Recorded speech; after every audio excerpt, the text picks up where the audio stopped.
Jmenuji se Daniel Prokeš a letos je tomu 30 let, co se věnuji včelaření.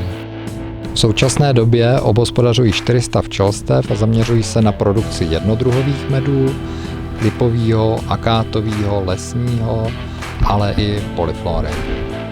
Vysoké kvality medu se snažíme dosahovat respektem ke včelám, ale i k medu jako takovému a současně se snažíme, aby cesta medu k zákazníkovi byla co nejkratší. V hale 22 jsem začal poprvé prodávat před 21 lety a její vývoj jde paralelně s naším podnikáním až do současnosti.